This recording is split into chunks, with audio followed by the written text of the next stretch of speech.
Yes. Emma, we are live. Let's wait Amazing. for a few minutes. Let's wait for people to join us, find us, and then we will get started. I'm so excited.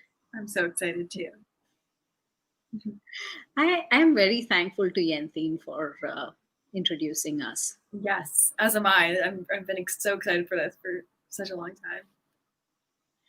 And if you have joined, if you have joined on YouTube, we can't see you, which you know.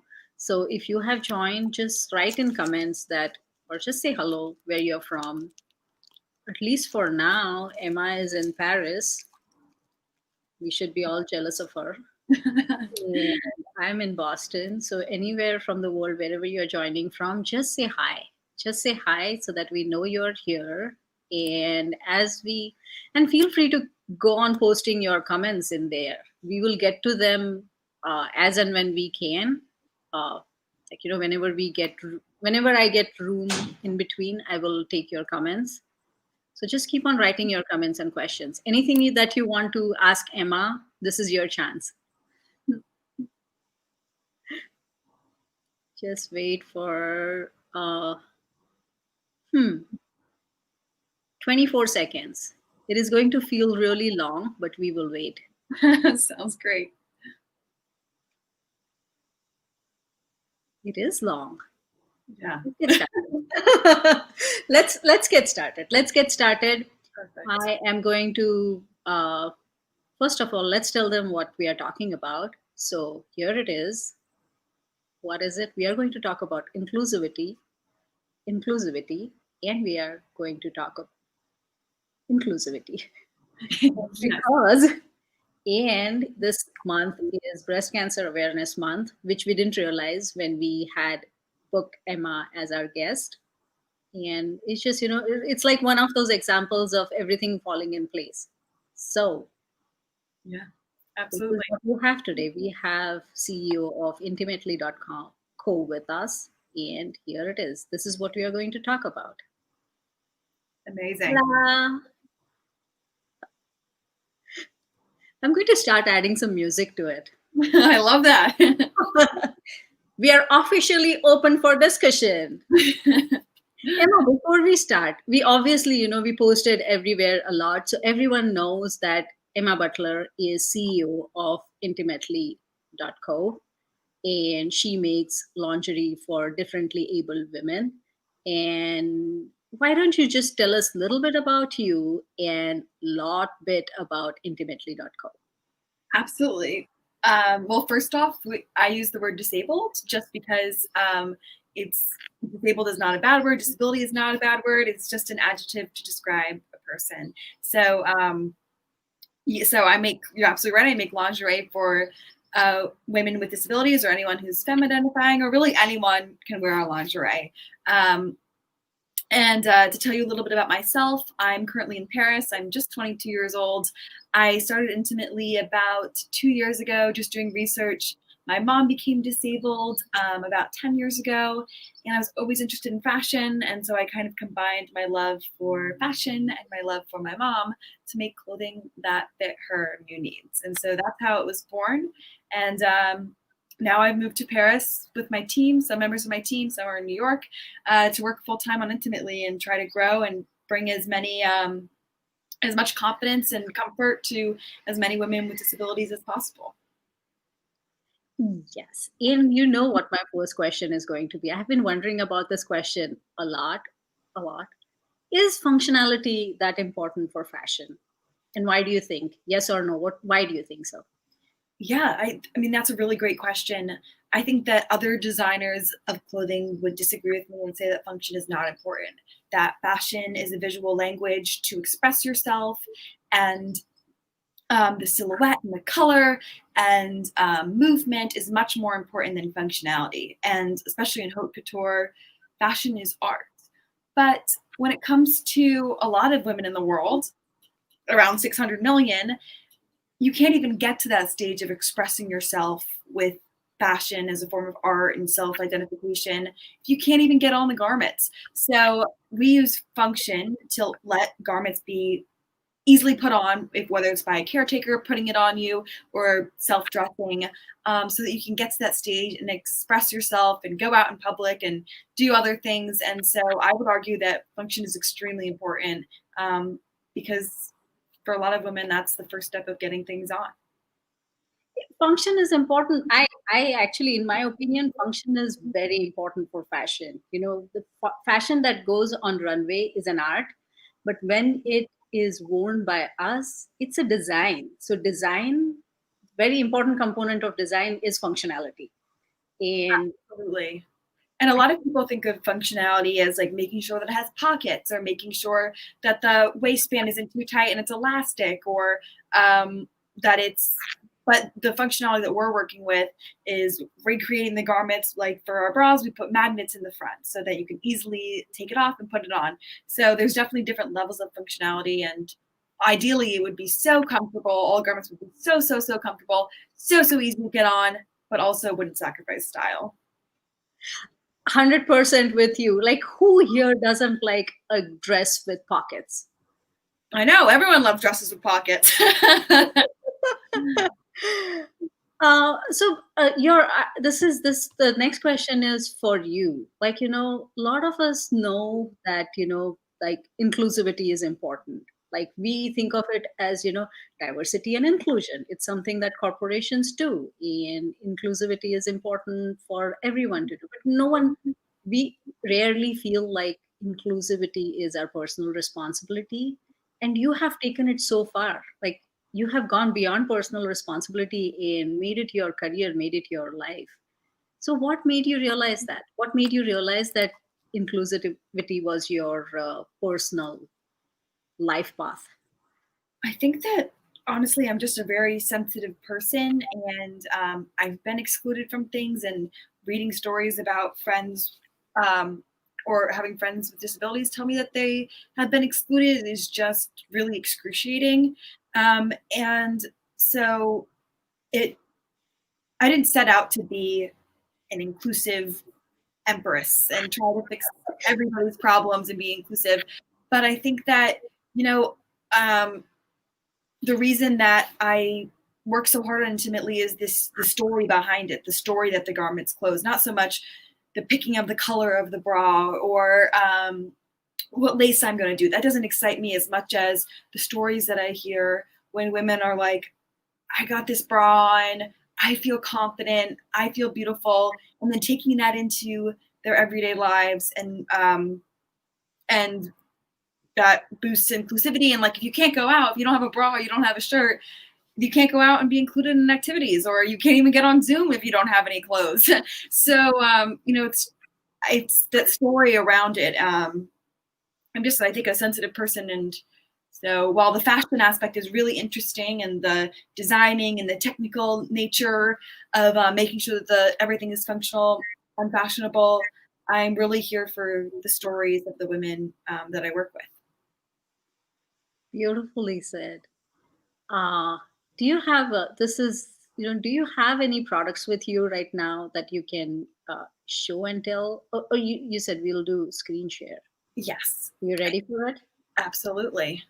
Let's look at some of the Intimately products. Ta-da! Here we go. So this is our website, and we're launching new lines. Let me know if you can see it. Can you see this? I can see it. Yes, yeah. Perfect. Everyone can see it, I think.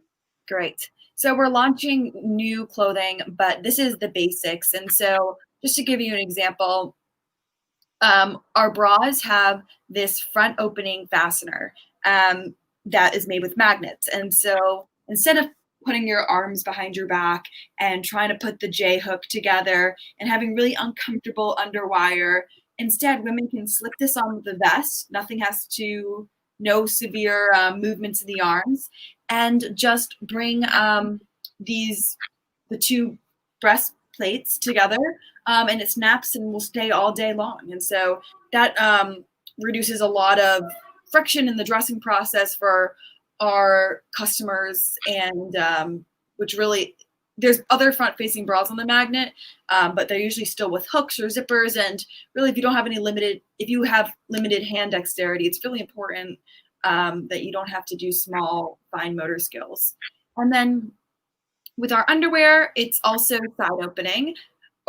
So instead of having to bend over and put your leg in one at a time and bend over or get out of your wheelchair, instead you can just stay seated, slip it underneath you, and fasten on either side.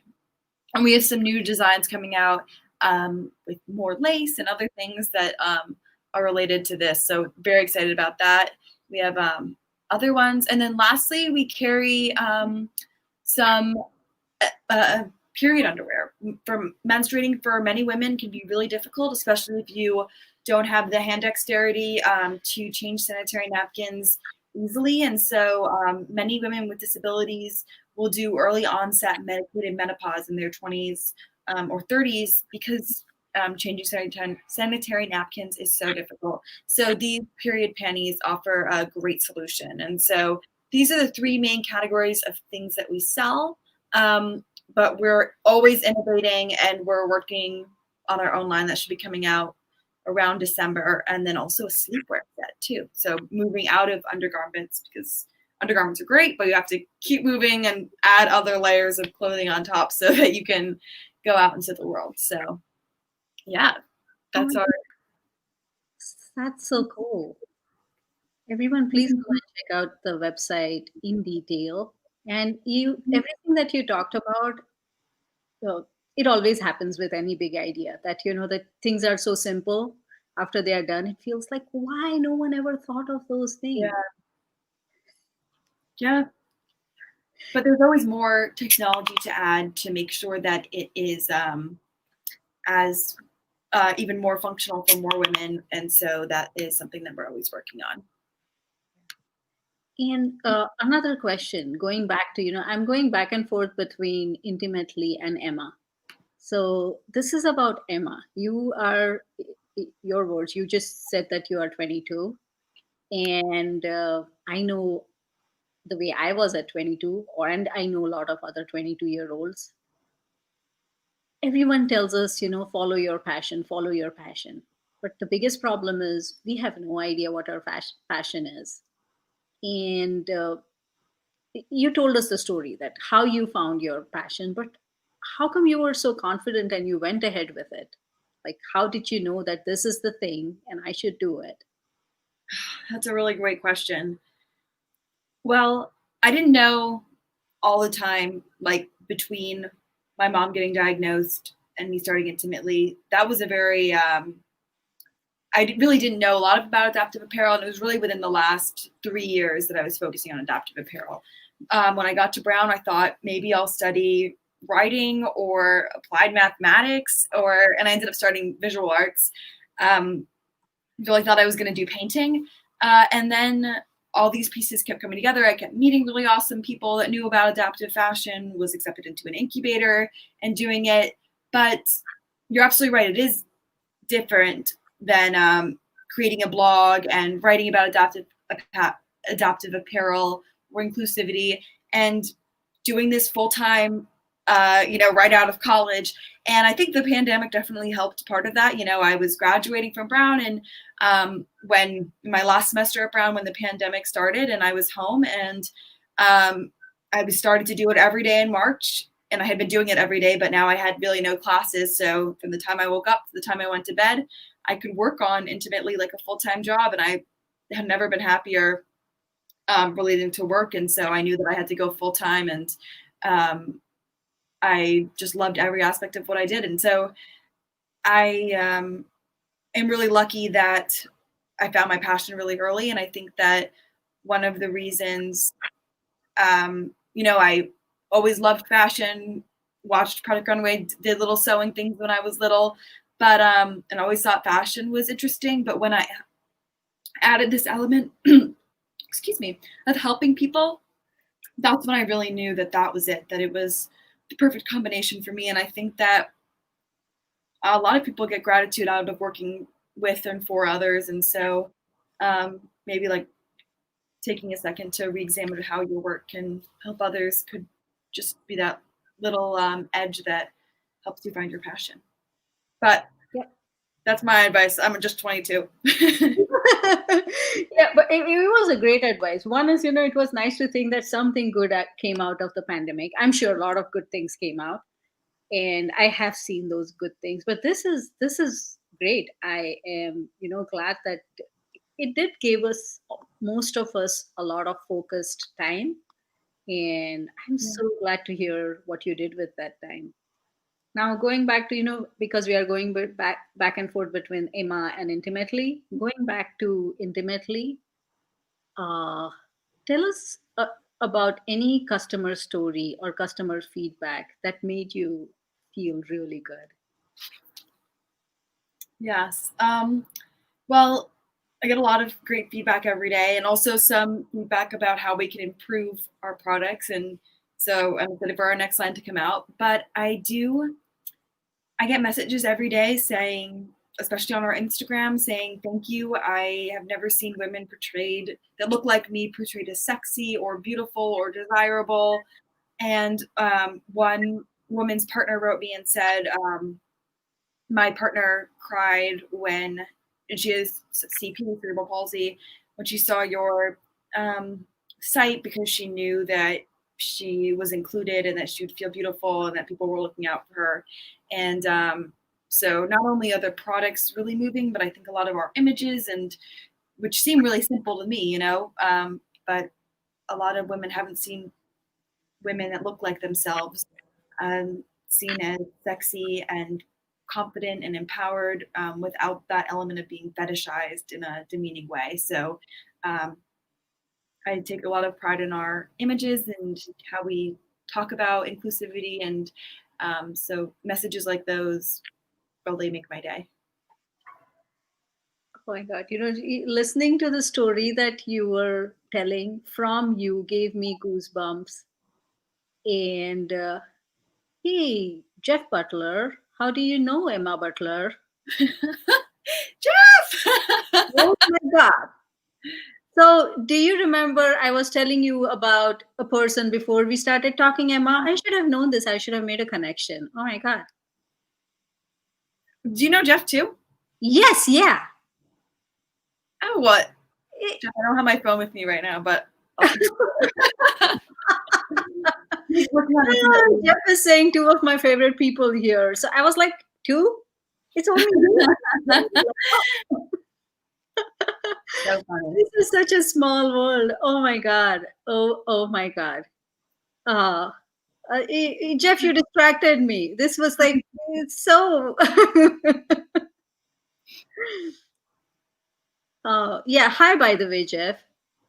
And okay, another question is about, because I do consider that what you have created is kind of a movement. Although, you created a business, you created a story, but it's also a movement. Have you received, so far, have you received any resistance or any negativity from anyone? Um, yes.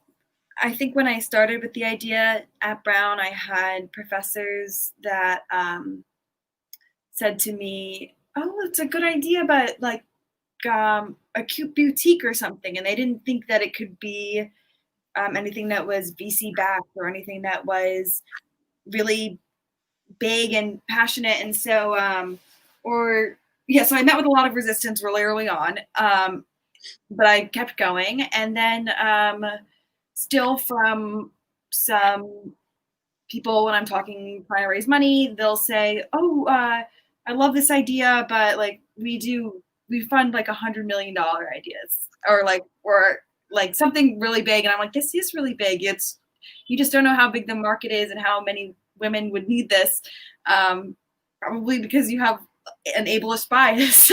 And then also occasionally on our Instagram, we get mean comments, and it's really hard to hear. And it's from like trolls, always men, never women, and saying mean things about the women that we post. And it's really hard to hear. And I delete it immediately and go into a bad mood for the next 2 days. we should. This is a random idea. Like we should create a different Instagram account just to post those mean comments. Yeah. And just call them out, but not with name. But just it's just is so sad. Like Yeah, I try not to think about it, and then we just keep growing and we keep getting more likes and more hearts, and I'm like, that's the way to do it. But one time I did go on my personal account and I DM'd the person that wrote something really mean and was really mean back to him, and it's not my proudest moment. But I was angry. I was I I mean, my reaction was without thinking and without wondering, but it's like, like your 2 days are so important for me for you to spend in sadness that I would rather have you react to it quickly, but instead of feeling sad about it, or, get, because I know how it happens. I know how it happens. And like your 2 days are really important for this movement, for people that you're creating things for. So I wouldn't want. And I asked this question, and Carolina also had this question, but I asked and I was hoping for an answer that was no. I was hoping, why we are doing such great thing, why would we have a resistance? I was hoping for that answer, but unfortunately things don't happen the way we hope. So yeah, but I think that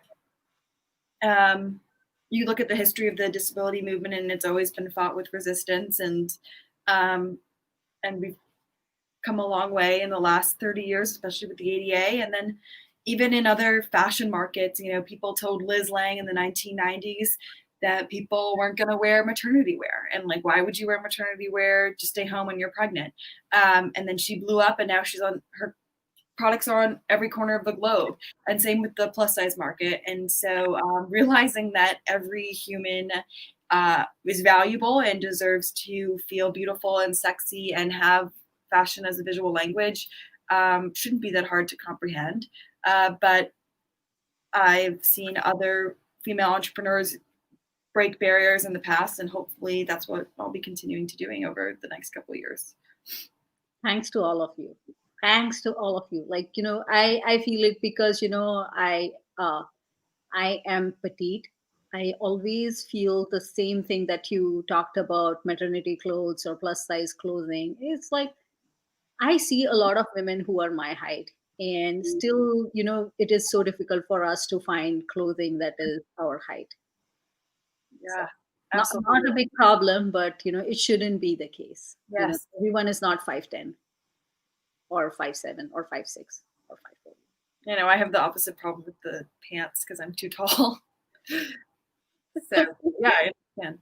Same thing, same. I am pretty sure, the problem that petite people have. Same thing must be right for tall people, because they're not. None of us are regular. Yeah. Here, Mr. Jeff Butler is asking a question. The disabled population has highly specific needs. How do you figure out what works and what doesn't? That's a really great question, Jeff. Um, I think that first of all, there are a few design elements that can so there's many different diagnoses, many different types of disabilities, but there are a few types of design elements that can spread across with a lot of people's needs, just based on thinking more thoughtfully. And some of those things include making fasteners easy to do. So instead of jammed zippers or those little J hooks on the back of bras, using magnets or something else like that, making things adjustable. So if you need a shirt to be tighter around this area, or a pant leg to be cuffed, working in design elements that allow for adjustability. Also making things sensory friendly, so no tags or anything for folks with that need sensory friendly clothing. And then also making sure that the seam placement is thoughtful. Like there shouldn't be a seam running up the back of your underwear butt, or your butt on your underwear, especially if you're sitting all day, like that's just not comfortable. So think about those things. And then, so once you tackle those 4 design elements, I think that you can probably help a lot of people. But I think that it's all about feedback and making sure that you're always improving and designing. And then there's also and designing based on the needs of your customers. And then also, like, there will be a section that hopefully Intimately will do long term that allows things to be custom tailored and custom made, because bodies are different across the scale. And so while we can help a large majority with those 4 design elements, I think that there's always going to be a need for custom made parts. I hope that answers your question, Jeff. Yeah, I hope that answers your question, Jeff. You put me on the spot there.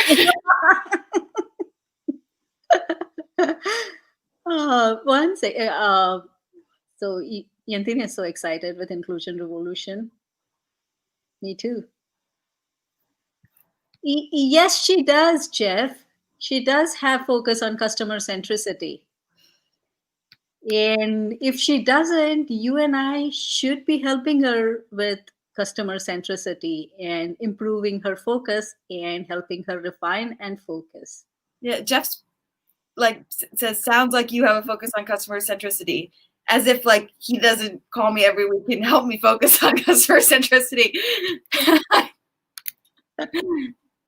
Ooh, this is just getting crazy. This is the most the craziest wild empowerment life that we have ever had.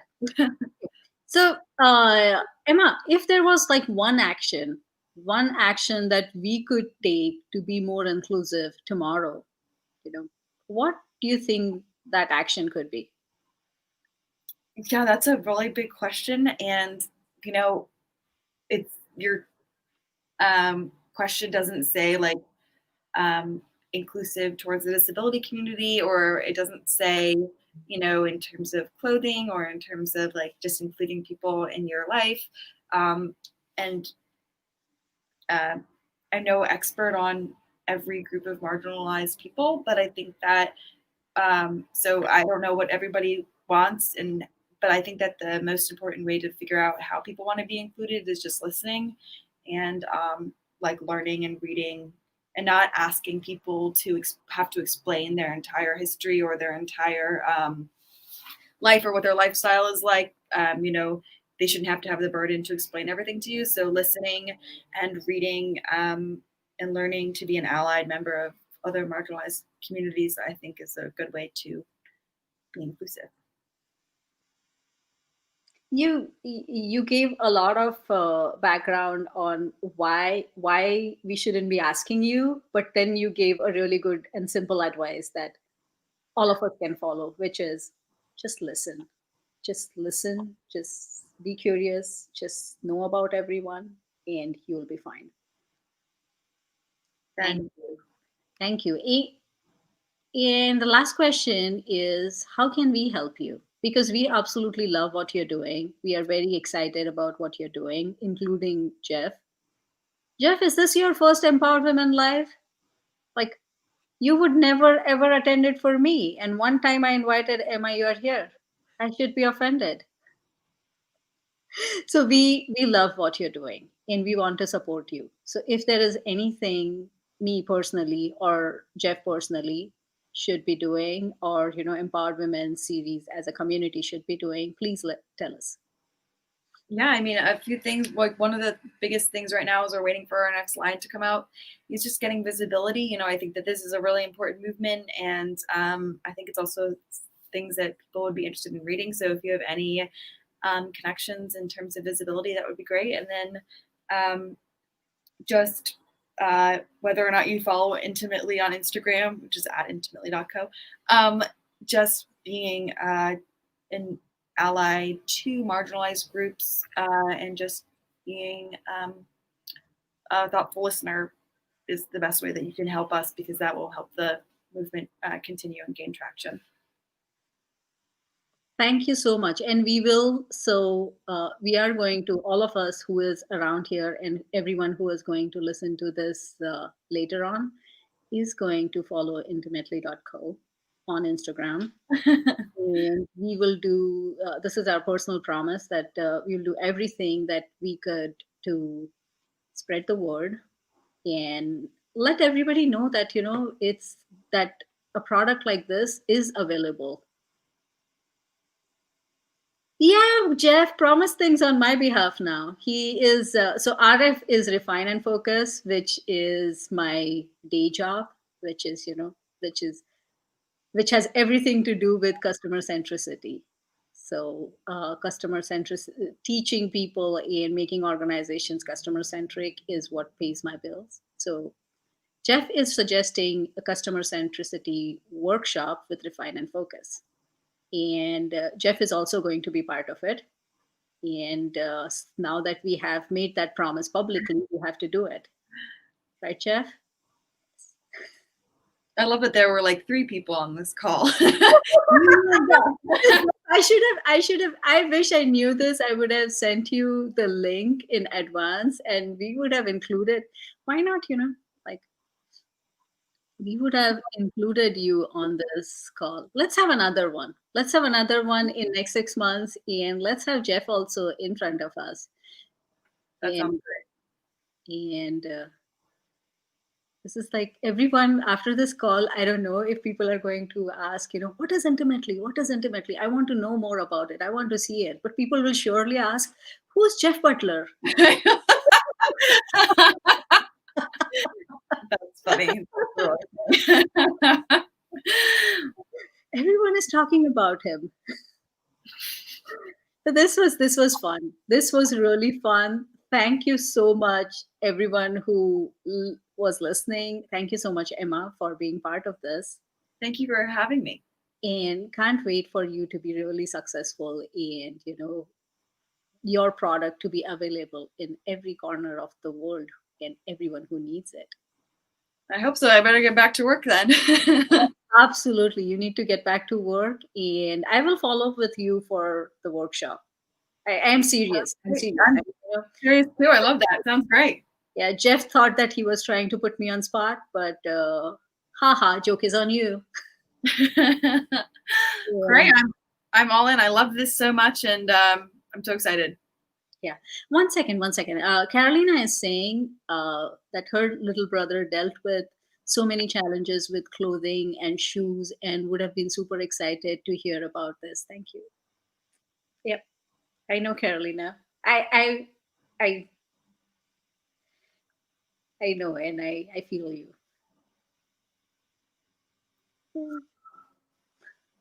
Well, now we got to make shoes and more clothing for everybody. You need to expand your line. Yeah. I'm not sure if bras would have been super helpful to a little brother, but we're going to keep moving out. And so it can be really inclusive for everybody. Yeah. And I also, even in that, I love your language. When you talk in your language, you were saying anyone who wants to, you were not saying that, women who want to wear lingerie. You were saying anyone who wants to wear lingerie, we have things available. And I want, Yeah, you're right. So, yeah. and I want you to, like that is what I see your success as, is, as solving a clothing problem for everyone who has a problem with the normal clothing. Beautiful.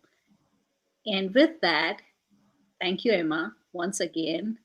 Thank you, Jeff. Thank you, Carolina. Thank you, Yenthine, and everyone else who was actively listening. Oh my God, so many comments and so much involvement and engagement. Thank you for that.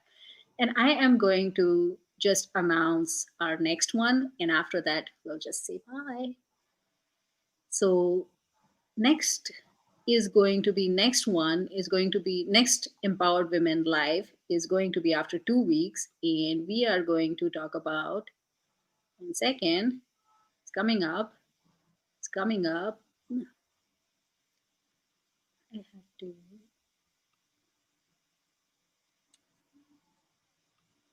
there it is. It's on October 21st, I think. And we are going to talk politics. We are going to talk about politics because we are all responsible for what happens in the world around us. And we should never say politics is not for me, because it affects all of us. And Mhm. that's what we are going to talk about next time. I hope to see you on that one too. Great. I hope there's some talk about disability rights and other things like that. So I love politics. Sounds great.